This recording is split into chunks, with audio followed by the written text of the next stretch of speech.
जी, अब जरा ये लेक्चर प्लान देखिएगा। अब आपका ने कहा था नॉर्मली हम लोग इसी लेक्चर प्लान को फॉलो किया करेंगे, बाकी जहां कहीं जरूरत पड़ी थोड़ा बहुत ऊपर नीचे किया जा सकता है। तो अगर नीचे अगर आप लोग पहले इसका ग्रिड देखें, ये जो आई कैप ने दिया हुआ है, तो उसने आपसे कहा कि मैनेजेरियल एनालिसिस जो आपका ने कहा था ना थ्योरेटिकल है, बिलाल साहब कराएंगे, उसकी वेटेज है 30 to 40 marks. Then central tendency, regression analysis, probability, hypothesis, cost of capital, CAPM, risk, इसकी 35 to 50 मार्क्स की वेटेज है। और बजटिंग एंड इन्वेस्टमेंट अप्रेजल इसका 20 से 25 नंबर तक का क्वेश्चन होगा। तो ये आई कैप ने ना इसकी वेटेज वगैरह दी, यानी इसमें अगर आप लोग देखें, अगर हम लोअर साइड पे भी रहें तो तकरीबन 35 नंबर का और 25 यानी 55 से 60 नंबर आप लोगों के ये न्यूमेरिकल वाले पोर्शन के हैं और 40 मार्क्स तक का थ्योरेटिकल पोर्शन है। अब अगर मार्क्स के हिसाब से देखा जाए तो 30 है, लेकिन अगर आप चैप्टर देखेंगे तो ऑलमोस्ट बराबर चैप्टर हैं दोनों के, ठीक है। तो अब अगर ऊपर आप लेक्चर प्लान देखें जो हमारा है, तो सबसे पहले आपको मैंने कहा कि हम लोग करेंगे इंशाल्लाह इन्वेस्टमेंट अप्रेजल, जिसके अंदर हम लोग लॉन्ग टर्म नेचर की जो डिसीजन मेकिंग है वो करेंगे सारी। फिर उसके लिए रेट ऑफ इंटरेस्ट चाहिए होता है, तो आपको मैंने कहा नेक्स्ट चैप्टर जो हम लोग पढ़ेंगे that was cost of capital and weighted average cost of capital, कि कॉस्ट ऑफ कैपिटल का जो चैप्टर है वो हम पढ़ेंगे। उसके बाद capital asset pricing model, CAPM, ये भी कॉस्ट ऑफ कैपिटल का ही पार्ट बनता है, ये इसको इंशाल्लाह हम साथ देखेंगे। यहां पे आके ना आपका investment appraisal along with cost of capital complete हो जाता है। उसके बाद फिर इंडिपेंडेंट टॉपिक स्टार्ट होते हैं, जैसे रिस्क एनालिसिस, इसके अंदर आपने कहा था फॉरेन करेंसी रिस्क मैनेजमेंट भी आप पढ़ेंगे। इसके अंदर आप लोगों को मैंने कहा था कि आप लोग इंटरेस्ट रेट रिस्क को भी पढ़ेंगे, कमोडिटीज के रिस्क को भी मैनेज करना सीखेंगे। फिर रिग्रेशन एनालिसिस आ जाता है, देन बजटिंग, बजटिंग के बाद सोर्सेज ऑफ फाइनेंस आ जाता है, सेंट्रल टेंडेंसी यानी जो स्टैटिस्टिक्स का चैप्टर है, प्रोबेबिलिटी डिस्ट्रीब्यूशन या हाइपोथेसिस, ये भी आपका उसी से रिलेटेड चैप्टर है। तो यानी आखिरी दो जो हैं ये आपके स्टैटिस्टिक्स से रिलेटेड हैं, बाकी ऊपर वाले जो 7 हैं ये आपके मैनेजमेंट अकाउंटिंग से रिलेटेड टॉपिक बन जाते हैं। और बाकी आपका ने कहा जो थ्योरेटिकल है वो तो इंडिपेंडेंट बिलाल साहब आपको शेयर करेंगे कैसे उसको मैनेज करेंगे। तो ये टोटल हमारा लेक्चर प्लान है। अगर सिलेबस के हिसाब से हम लोग देखें, यानी ये जो न्यूमेरिकल पोर्शन है, तो इजीली ये आपका 2 से 2.5 महीने के अंदर खत्म हो जाता है, ठीक है। तो उसके बाद फिर ये है कि इंशाल्लाह हम लोग जैसे 2-2.5 महीने में खत्म होगा, हम इसकी दोबारा एक दफा प्रैक्टिस डिटेल करेंगे, क्योंकि इसकी वजह ये है कि आपको ने कहा पार्टली थ्योरी आनी है जो बिलाल साहब करा रहे होंगे, पार्टली ही आना है। थ्योरी का टॉपिक थोड़े लेंथी हो जाते हैं, वो तकरीबन आपका 3 to 4 मंथ ले जाते हैं, लेकिन ये आपका 2 से 2.5 मंथ के अंदर इजीली कंप्लीट हो जाता है। तो उसके बाद फिर ये है कि इंशाल्लाह जब हम दोबारा रिवीजन कर रहे होंगे उसमें फिर फर्दर कुछ हम फाइनल के पेपर के क्वेश्चंस भी देखेंगे, ताकि आप लोगों को थोड़े अनसीन क्वेश्चंस वगैरह मैनेज करना भी आ जाएं। थोड़ी सी मुश्किल आप लोगों ने प्रिपरेशन की हो ना, तो अपने लेवल के क्वेश्चन आप इजीली कर जाते हैं, लेकिन अगर उतना की प्रिपेयर करके गए हो तो फिर आपके लिए थोड़ा सा मैनेज करना मुश्किल हो रहा होता है। तो बहरहाल ये सारी चीजें जो हम लोगों ने इसके अंदर कवर करनी है। अच्छा, अब हम इसको जरा स्टार्ट करते हैं इन्वेस्टमेंट अप्रेजल से। तो आपने ने कहा था इन्वेस्टमेंट अप्रेजल के अंदर हम लोगों ने डिसीजंस वगैरह पास करना होते हैं, मल्टीपल टेक्निक्स हैं जो हम लोग इसकी यूज किया करते हैं। अच्छा, ये आपका ने कहा था इसके लिए हमें मेनली बुक आई कैप का स्टडी टेक्स्ट ही चाहिए होगा, बाकी जो कुछ प्रैक्टिस क्वेश्चंस होंगे वो आपको अलग से मैं असाइनमेंट फॉर्म में प्रोवाइड कर दिया करूंगा। तो अगर हार्ड फॉर्म में आप बुक अरेंज कर लेते हैं ज्यादा बेटर है, अदरवाइज अगर आप समझते हैं सॉफ्ट में आप लोग पढ़ सकते हैं तो फिर सॉफ्ट के साथ काम चलाएं, लेकिन वो आप लोगों का डेटा वगैरह यानी थोड़ी सी बुक वगैरह अवेलेबल होनी चाहिए, एटलीस्ट वो चैप्टर अवेलेबल होना चाहिए जो हम पढ़ रहे हो। तो अभी हम लोग इन्वेस्टमेंट अप्रेजल से इसको स्टार्ट करेंगे, कल जैसे हम लोगों ने शुरू किया था।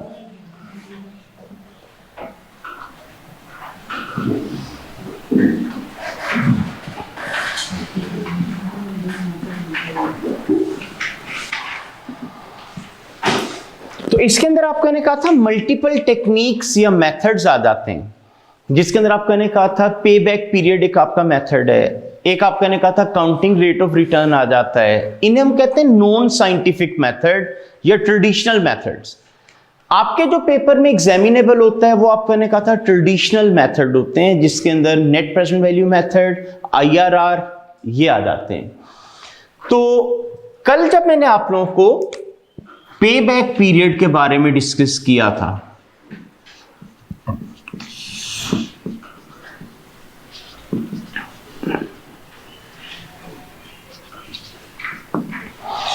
तो क्या क्राइटेरिया था?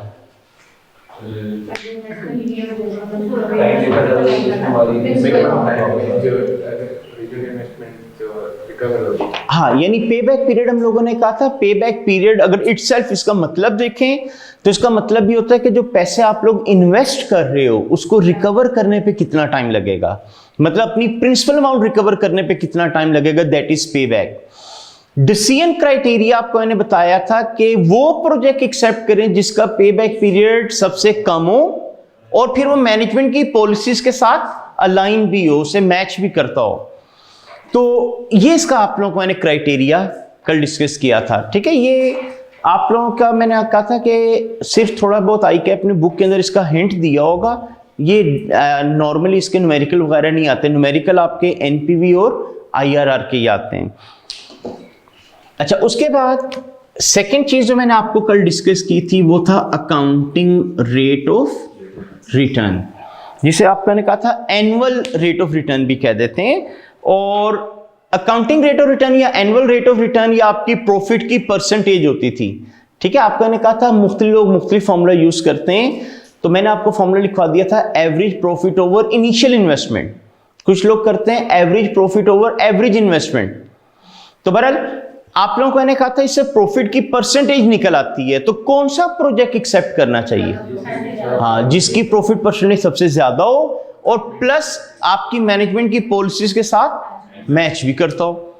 तो ये दो चीजें तो कल मैंने आपको डिस्कस की थी। आपको मैंने कहा था आज से इंपॉर्टेंट काम शुरू होगा और वो है आपका net present value method.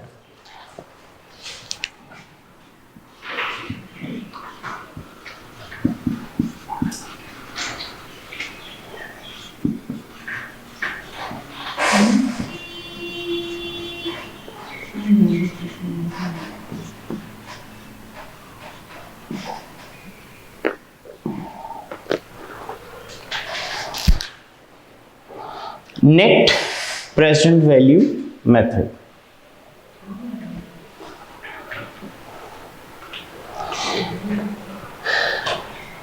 Net present value का मतलब होता है present value of inflows minus present value of outflows. इसका जो डिसीजन क्राइटेरिया है वो हम लोग कहते हैं accept the project with maximum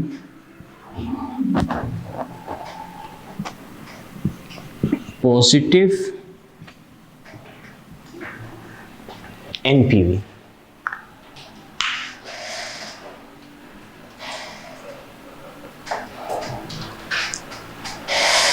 ठीक है, accept the project with maximum positive NPV, मतलब पॉजिटिव NPV वाला प्रोजेक्ट एक्सेप्ट करना है और अगर एक से ज्यादा प्रोजेक्ट है तो जिसकी मैक्सिमम होगी उसको करना है। अब NPV कैसे निकलेगी, प्रेजेंट वैल्यू कैसे निकालनी, उसके लिए थोड़ा सा हम पहले मैथ का कॉन्सेप्ट रिकॉल करते हैं जिसकी एप्लीकेशन यहां पे आएगी। तो आप लोगों ने मैथ के अंदर ये कुछ चीजें पढ़ी थी, जैसे एक आप लोगों ने पढ़ा था सिंपल इंटरेस्ट, एक होता था कंपाउंड इंटरेस्ट,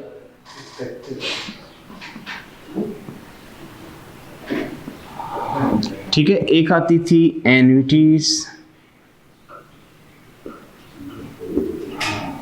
ठीक है। एन्युटीज में एक आपने ऑर्डिनरी पढ़ा हुआ है, एक ड्यू पढ़ा हुआ है, एक आप लोगों ने पढ़ा था परपेचुटी,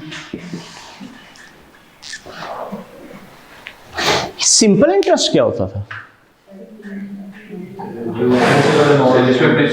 हाँ, जिसमें हमेशा प्रिंसिपल अमाउंट पे इंटरेस्ट कंप्यूट किया जाता है, मतलब जितने पैसे इन्वेस्ट किए हर दफा उसी पे इंटरेस्ट कैलकुलेट किया जाएगा। मसलन फर्ज करें मैंने 10,000 रुपये बैंक में जमा करा दिए और रेट ऑफ इंटरेस्ट है 10%, ठीक है। अब ये मेरी है प्रिंसिपल अमाउंट।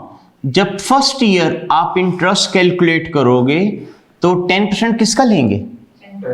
10,000। फर्स्ट करें मैंने अमाउंट विड्रॉ नहीं की, बैंक में ही पड़ी है, तो बैंक में मेरा बैलेंस कितना हो चुका है? 11,000। सेकेंड ईयर जब इंटरेस्ट मिलेगा तो बैंक अगेन 10% किस फिगर का लेगा? 10,000 का ही लेगा। वो आपको फिर 1,000 रुपये इंटरेस्ट देगा। आपकी अमाउंट एक्यूमुलेट होके 12,000 हो गई। थर्ड ईयर वो फिर आपको जब 10% इंटरेस्ट देगा वो 10,000 का ही देगा, 13,000 हो गई एंड सो ऑन। तो सिंपल इंटरेस्ट में क्या होता है? हमेशा प्रिंसिपल के ऊपर ही इंटरेस्ट कंप्यूट किया जाता है। अच्छा, on the other hand compound interest क्या होता था? हाँ, इंटरेस्ट एक्यूमुलेट किया जाता था, फिर जो कंपाउंड फिगर आती थी उसके ऊपर नेक्स्ट इंटरेस्ट कैलकुलेट करते थे। मतलब अगर मैं कंपाउंड इंटरेस्ट की बात करूं तो पहली दफा तो 10,000 के ऊपर इंटरेस्ट मिलेगा तो आपका हो जाएगा 11,000। अगली दफा 11,000 के ऊपर मिलेगा, अमाउंट होगी 12,100। अगली दफा 12,100 पे मिलेगा तो 13,310 एंड सो ऑन।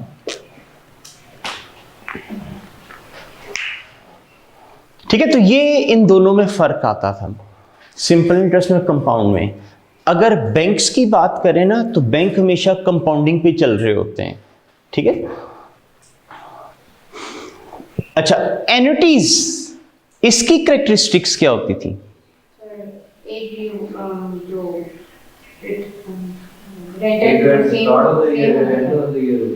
हाँ, वो तो ड्यू और ऑर्डिनरी होगी ना। वैसे एन्युटीज के फीचर क्या होते हैं? सॉरी, रेंटल सेम होगा ना। हाँ, यानी एन्युटीज के जो फीचर्स होते हैं इसको हम लोग कहते हैं series of instalments of equal amount after equal interval for a definite period.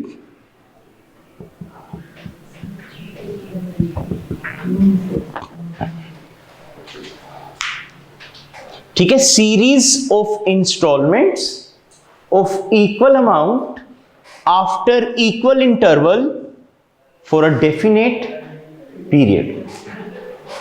Series of instalment में किस्तों में बात की जा रही होती, लम सम एक ही दफा पेमेंट नहीं होती। अब वो जो किस्तें पे कर रहे होते हैं, कहते हैं उसकी अमाउंट बराबर होती है। फिर जो ड्यूरेशन होता है, जो इंटरवल होता है इंस्टॉलमेंट्स के दरमियान में, वो भी बराबर होता है। और पीरियड भी आप लोगों का डेफिनेट होता है, 5 साल, 10 साल, 50 साल, 100 साल। अगर पीरियड इनडेफिनेट हो जाए तो उसे क्या कहते थे? वो परपेचुटी होता था।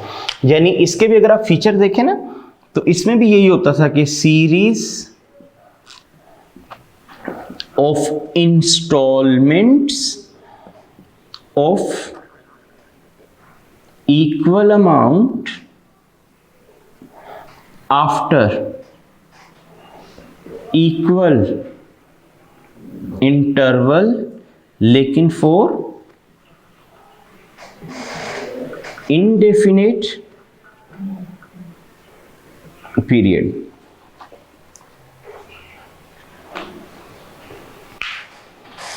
तो इसमें डेफिनेट पीरियड, उसमें एन्युटी में डेफिनेट होता है और इसके अंदर इनडेफिनेट, बाकी फीचर सेम होते हैं। अच्छा, अगर आपको किस्तों में पैसे मिल रहे हो, अमाउंट बराबर ना हो, तो क्या वो एन्युटी में फॉल कर जाएगा?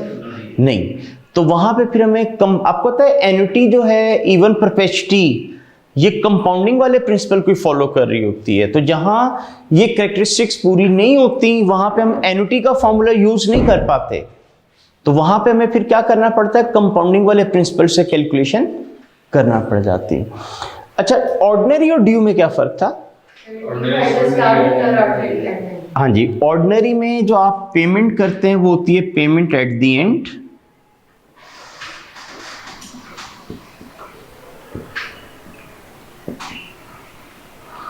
और ड्यू में होती है पेमेंट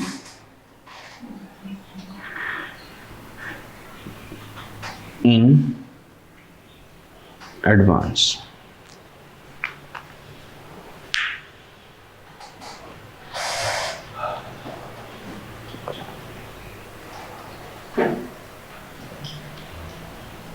ये इन दोनों के अंदर फर्क आ जाता है। अब आपको पता है मैथ के अंदर हम इनके लिए कुछ फॉर्मूलाज यूज कर लिया करते थे, ठीक है। अब जैसे सिंपल इंटरेस्ट के लिए हम फॉर्मूला लिखते थे S is equal to P into 1 plus RT, ठीक है। माइट भी आप लोगों ने S की जगह FU पढ़ लिया हो, ठीक है, तो वो फ्यूचर वैल्यू, प्रेजेंट वैल्यू। तो बहरहाल यहां पे S का मतलब क्या होता था? सम, यानी future value.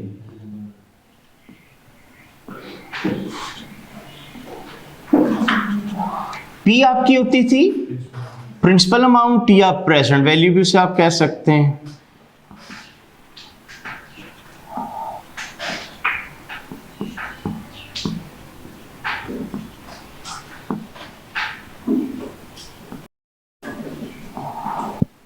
R rate of interest और T टाइम, लेकिन ये होता था इन ईयर्स।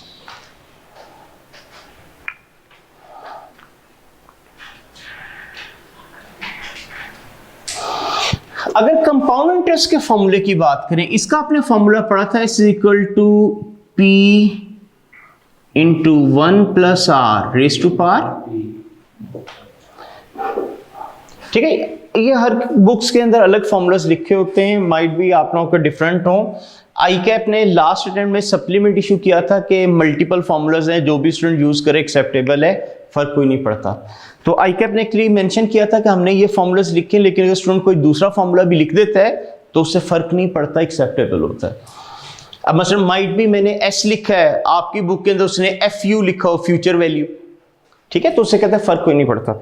अच्छा, अगर इसका हम लोग देखें तो इधर भी S वही सम फ्यूचर वैल्यू है, P प्रेजेंट वैल्यू है, R आपका इंटरेस्ट रेट था, लेकिन यहां पे क्या होता था? N number of periods compounded.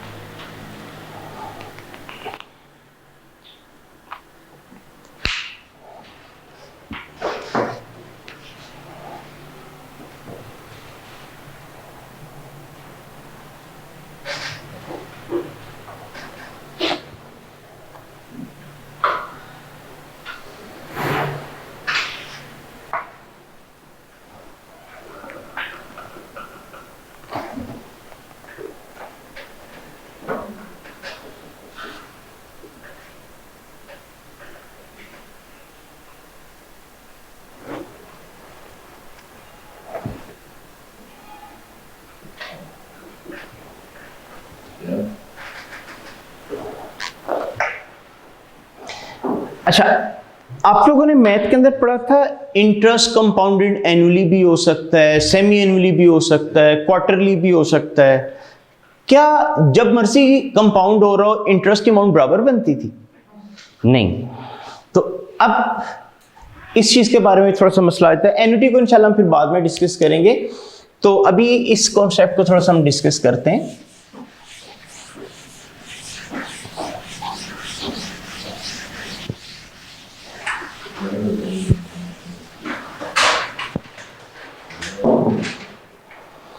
फर्ज करें आप लोगों को मैं कहता हूं कि P है 10,000,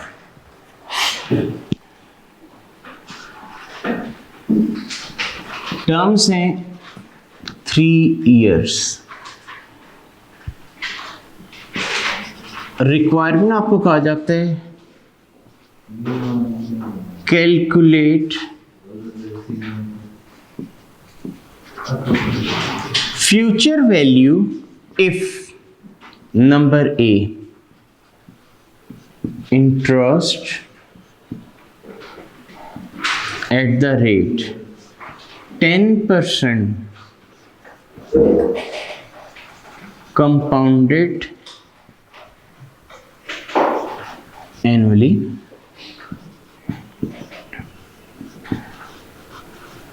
interest at the rate 10% compounded semi-annually,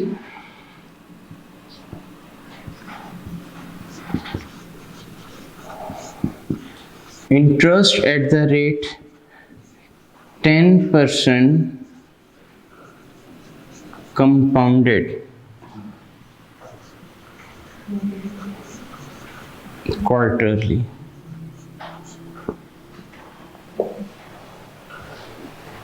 इसी तरह मंथली भी हो सकता है।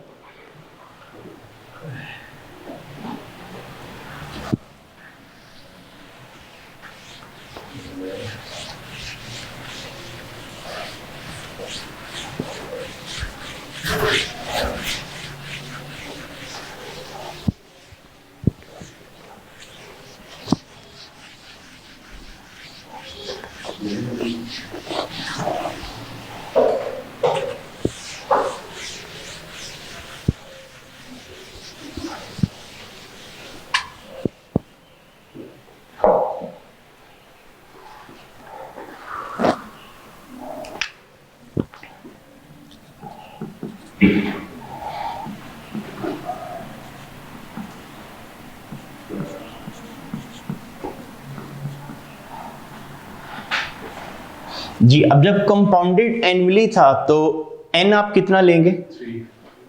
3 ले लेंगे। तो कितना बना? 13,310।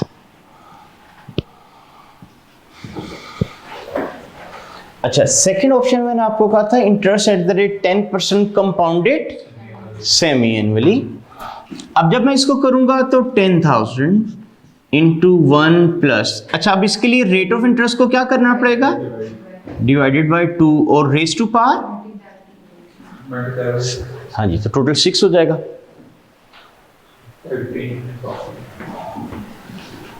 तो ये आ गया कितना?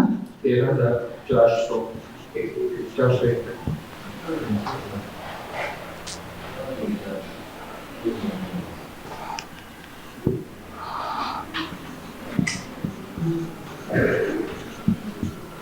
अच्छा, अब जब था कंपाउंडेड क्वार्टरली तो रेट ऑफ इंटरेस्ट को क्या करना पड़ेगा? Divided by 4। तो अब 3 साल में कितनी दफा कंपाउंड हो जाएगा? 12 टाइम, तो रेज टू पावर 12, 13,449। 13,449।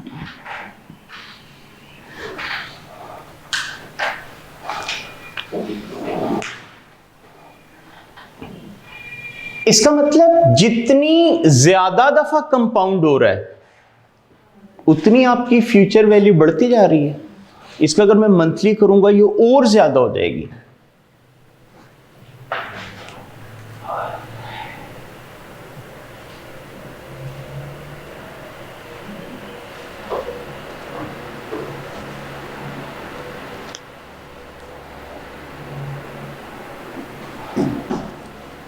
अच्छा, अब अगर आप लोगों को मैं कहूं कि कोई ऐसा एनुअल कंपाउंडिंग वाला रेट बताओ जो एग्जैक्टली उतनी अमाउंट करे जितना इस सेमी एनुअल वाले ने की है, मतलब 10,000 रुपए को किस एनुअल रेट ऑफ इंटरेस्ट पे मैं डिपॉजिट करूं कि 3 साल के बाद अमाउंट इतनी बन जाए जितनी सेमी एनुअल के हिसाब से बनी है, उसको क्या नाम दिया जाता था? Effective rate. हाँ जी, उसे आप लोग कहते थे इफेक्टिव रेट। इफेक्टिव रेट का मतलब होता था कोई भी ऐसा एनुअल रेट जो एग्जैक्टली उतना ही रिटर्न दे जितना कोई अदर देन एनुअल रेट दे रहा होता है। ठीक है, अदर देन एनुअल मतलब कंपाउंडेड क्वार्टरली हो जाए, सेमी एनुअली हो जाए, मंथली हो जाए। तो अब मैं आपको कहता हूं कि यार मुझे कोई ऐसा एनुअल रेट बताओ जो 3 साल के बाद मेरे 10,000 की फिगर को 13,401 ही बनाए। तो कोई भी ऐसा एनुअल रेट जो एग्जैक्ट उतना ही रिटर्न दे जितना कोई अदर देन एनुअल कंपाउंडिंग वाला रेट दे रहा हो तो उसे कहा जाता है इफेक्टिव रेट। ठीक है, तो इफेक्टिव रेट के अब फॉर्मूले पे आते हैं।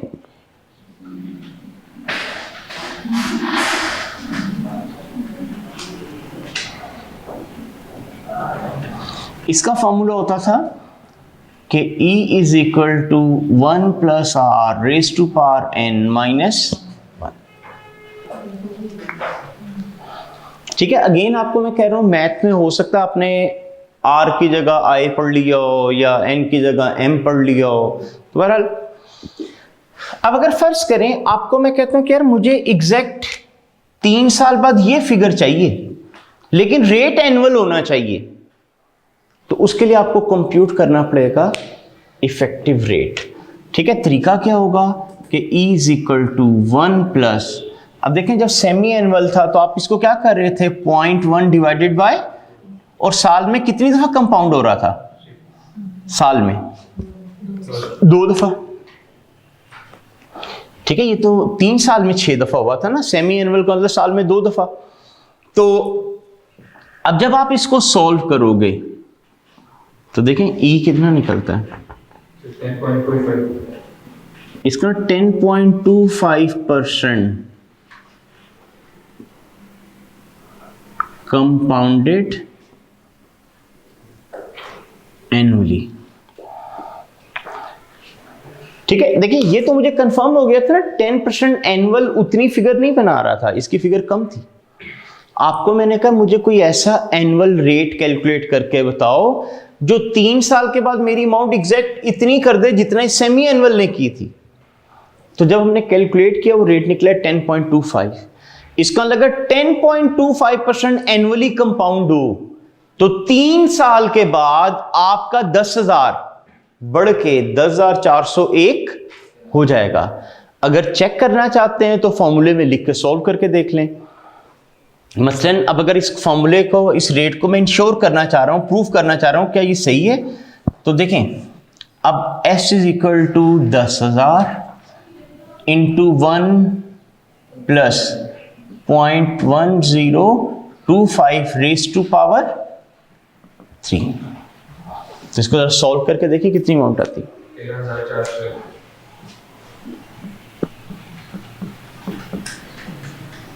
तो एग्जैक्ट वही फिगर आ गई। ठीक है, तो इफेक्टिव रेट याद रखें, ऐसा एनुअल रेट जो एग्जैक्ट उतना ही रिटर्न दे जितना कोई सेमी एनुअल या क्वार्टरली रेट दे रहा होता है, यानी अदर देन एनुअल रेट जितना रिटर्न दे रहा होता है, तो उसे हम लोग कह देते हैं ये आप लोगों का इफेक्टिव रेट था।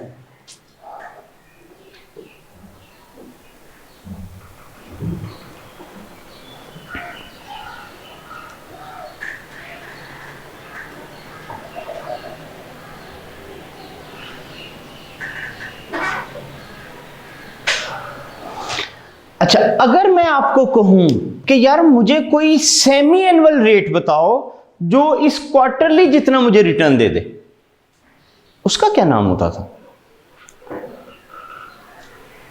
यानी इफेक्टिव आपने कहा ना ये हमेशा एनुअल रेट निकलता है। आपको मैं कह रहा हूं मुझे एनुअल नहीं चाहिए, मुझे कोई सेमी एनुअल रेट बताओ जो इस क्वार्टरली जितना मुझे रिटर्न दे दे। उसके लिए क्या वर्ड यूज होता था?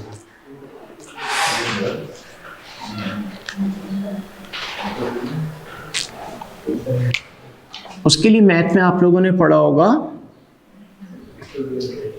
Equivalent rate. ठीक है, उधर आपने फाइनेंस वाले पोर्शन में चीजें पढ़ी होंगी। तो इक्विवेलेंट रेट और इफेक्टिव रेट में फर्क क्या है? इफेक्टिव रेट हमेशा एनुअल होता है, इक्विवेलेंट रेट कोई भी निकाल सकते हैं, क्वार्टरली, मंथली, सेमी एनुअली, कुछ भी हो सकता है। अब फर्ज करें मैं आप लोगों को कहता हूं कि यार मुझे कोई ऐसा सेमी एनुअल रेट बताओ जो इस क्वार्टरली जितना रिटर्न दे। मतलब इस क्वार्टर ने 3 साल बाद मेरी अमाउंट 13,449 कर दी ना, तो मुझे कोई ऐसा सेमी एनुअल रेट बताओ जो 3 साल बाद अमाउंट यही बना दे। अगर मैं पूछूंगा एनुअल बताओ तो वो इफेक्टिव होगा, अगर अदर देन एनुअल मांगूंगा तो वो इक्विवेलेंट रेट होगा।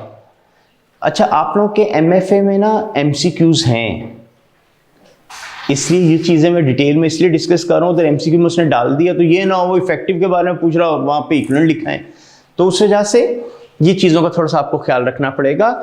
सीएमए में तो आपके एमसीक्यूज नहीं है, ठीक है, लेकिन इधर एमएफए के अंदर है एमसीक्यूज।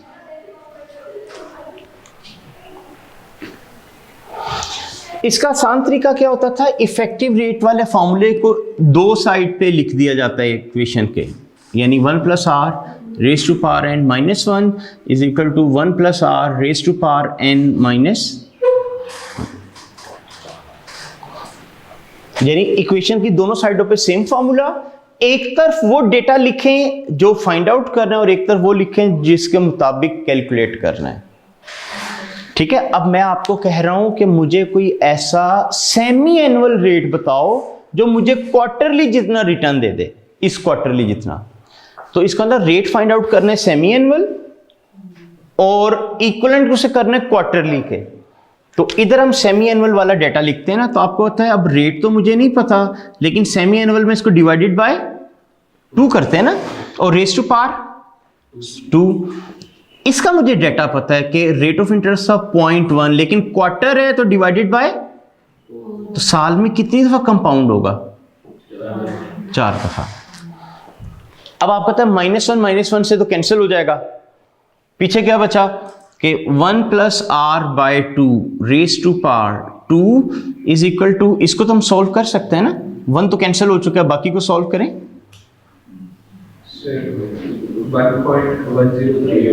1038। अच्छा, अब ये स्क्वायर खत्म करना है तो स्क्वायर रूट ले सकते हैं बोथ साइड्स का, तो 1 + r/2 इसका स्क्वायर रूट लें,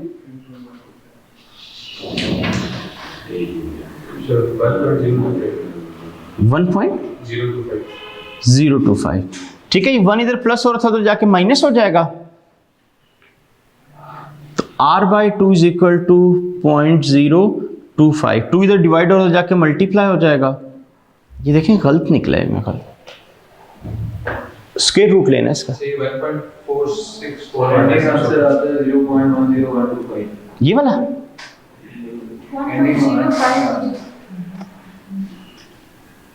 1.05। अच्छा, 1 इसमें जब आप माइनस कर लेंगे तो ये आ जाएगा आपका 1.051, और 2 उधर जाके मल्टीप्लाई हो जाएगा तो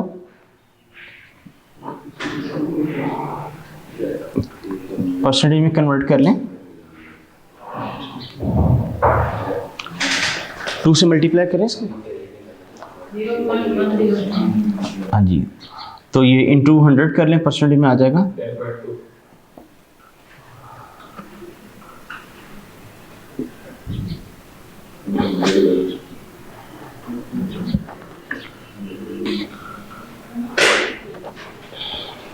इसका 10.2% कंपाउंडेड सेमी एनुअली।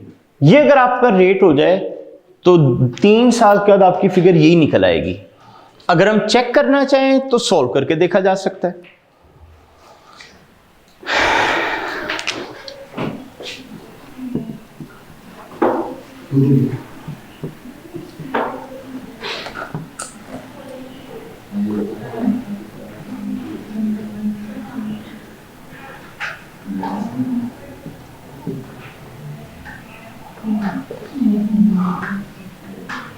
तो देखिए कितना बनता है।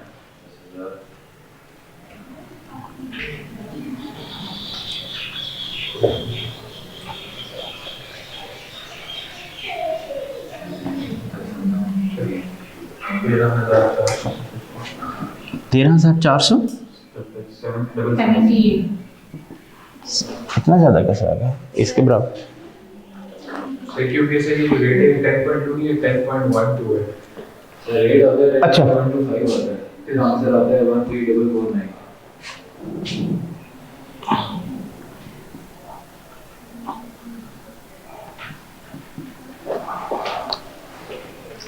तो ये आप लोगों का इसका आंसर। तो अब अभी तक हम लोगों ने ये डिस्कस किया है कि इक्विवेलेंट रेट क्या होता है, इफेक्टिव रेट क्या होता है। अच्छा, जब आप लोग फ्यूचर वैल्यू निकाल रहे होते हो, एस फाइंड आउट कर रहे होते हैं, तो इस प्रोसेस को कहा जाता है आप कंपाउंडिंग कर रहे हो। कभी इस तरह भी तो हो सकता है ना, आपको पी फाइंड आउट करना पड़ जाए, ठीक है, प्रेजेंट वैल्यू फाइंड आउट करनी पड़ जाए, तो इस प्रोसेस को कहा जाता है आप क्या कर रहे हैं, डिस्काउंटिंग कर रहे हैं, ठीक है। तो अब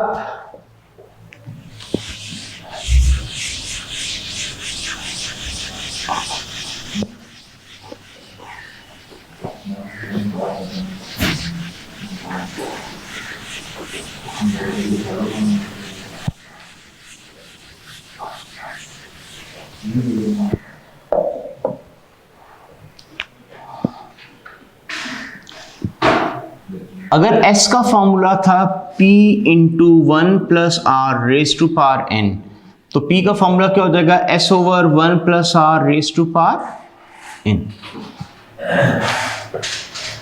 ये जो है इसे हम कहते हैं आप प्रेजेंट वैल्यू फाइंड आउट कर रहे हैं, डिस्काउंटिंग कर रहे हैं। और इधर हमने क्योंकि प्रेजेंट वैल्यूज ही निकालनी है, तो इसका हमारा ये फॉर्मूला चला करेगा, ठीक है। p is equal to S over 1 plus R raise to power n। अच्छा, क्या इस फॉर्मूले को मैं इस तरह लिख सकता हूं कि s into 1 over 1 plus R raise to power n, ठीक है। हाँ जी, तो अगर इस तरह भी आप इसको लिख देते हैं तो भी रिजल्ट तो वही निकलना है। ये जो चीज होती है ना, इसे कहा जाता है डिस्काउंटिंग फैक्टर।